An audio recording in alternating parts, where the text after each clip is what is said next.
CTV News, Vancouver Island Report.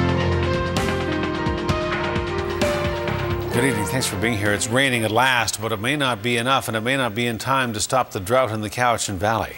Earlier this week, as we showed you, the Catalyst Mill opened its weir to replenish the nearly dry Cowichan River, but the levels are still too low, and the Cowichan Run is still at risk. The Cowichan tribes have been forced to halt the Chinook fishery. The chief is furious and says the drought would never have happened if Catalyst did not have so much control over so much of the valley's water supply. CTV's Jet Bazzi reports.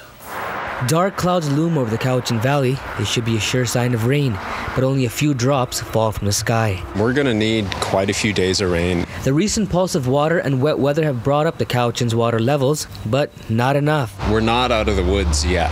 On Tuesday, the Catalyst Mill released a pulse of water from the weir. The gates were left open for a few days, gallons of water gushing out, but since they have been slammed shut. Concluded yesterday, the river flows back to the 5 CMS, and during that pulse from Fisheries and Oceans, I know about 300 fish were counted through the fence. And this morning from our operator, we had 40 Chinook hanging around at the lake, which was encouraging. They were able to navigate all the way up. The Chinook indicator fence has seen a spike in the number of fish, but many are left stranded in shallow waters. You can see the river littered with dead fish. Only a pulse from Mother Nature can revive the run. Everything was parched and was so dry that basically the ground's going to keep absorbing the water.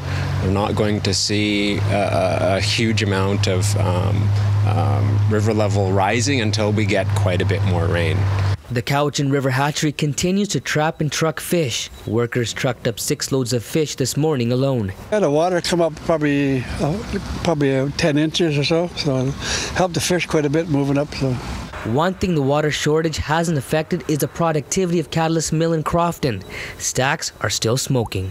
For us, in November is the critical time. For the fish, it's now, and an increased flow in the river would be helpful. The closing of the weir has outraged the Cowichan tribes. In a statement, Chief Harvey Alphonse says of the province and the Department of Fisheries and Oceans, they have put Catalyst commercial use of water ahead of fish habitat and fisheries protection.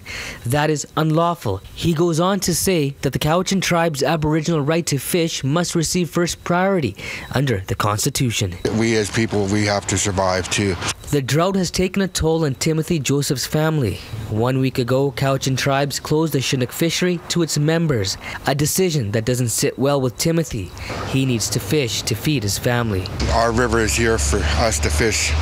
I was born here to fish, and I fished here all my life, and to have the band office tell us that it's not able to fish is really hard to deal with. The chief says he had no choice but to close the fishery until the river is replenished. Today's drizzle didn't do much to help the water levels. The valley needs 5 to 6 days of hard rain to renew the river. Jet Bazzi, CTV News, Duncan.